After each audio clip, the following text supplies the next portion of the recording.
it is a little bit scary to think that I could have a really high water bill and not know about it for 30 to 60 days, wherever we are, within the process.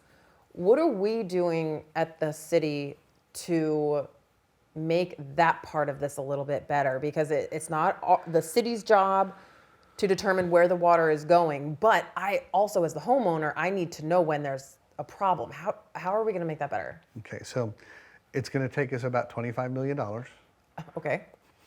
And we've saved the money, we've appropriated, City Council has approved the project to get smarter meters that can give us information faster and easier. And then also, because we can get the information faster and easier, once we replace all the meters with smarter meters, we will convert to monthly billing. And what that does, and that to me monthly billing is so much better than bi-monthly for a variety of reasons. One, we budget based off a month. Our paychecks come every 2 weeks or every month. That's our whole home financial universe is built around monthly bills. And those other offshoot bills cause us challenges. It does for me anyway. Sure, and I think it does for most people. Yeah. So a bi-monthly bill is almost kind of a surprise every other month. I was like, ah! And so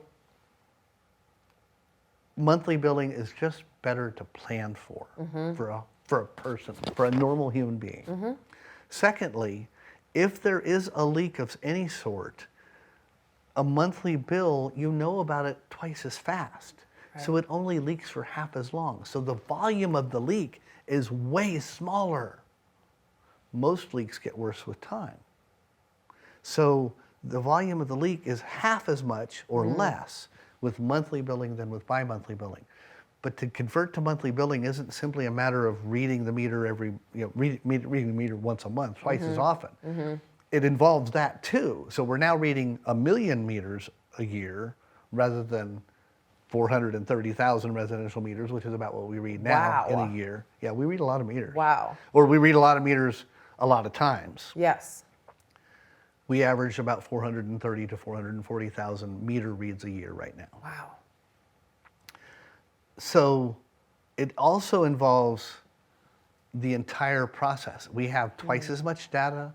We have twice as much frequency of sending out bills, of processing that information, twice as much computer time to get that done. And so it takes every step of that process. It takes twice as many people paying their bills or bills being paid twice as often. So we're receiving the funds twice as much. So it's not just a matter of the meter readers, it's every step in the process has to be doubled in capacity. That's why we want to wait till we have smart meters, because then we have better capability to read the meters and better capability to process the information, and we can then send the bills out with a higher frequency. That's going to take us 3-4 years to get there, but we're working on it. We've already started some of that process. So we're making progress and we have the funds available. It's just taking time. And unfortunately right now with the supply chain challenges, we started the ordering process for smart meters last summer and they'll be in this summer. Wow. It's just been hard. So we're working on it. We're working on it. Yeah. We want to be there. I promise, I swear I want us to be there because it's better for our customers. It's better for the utility. Because generally what's better for our customers is better for us too. Yeah. It makes life easier all the way around.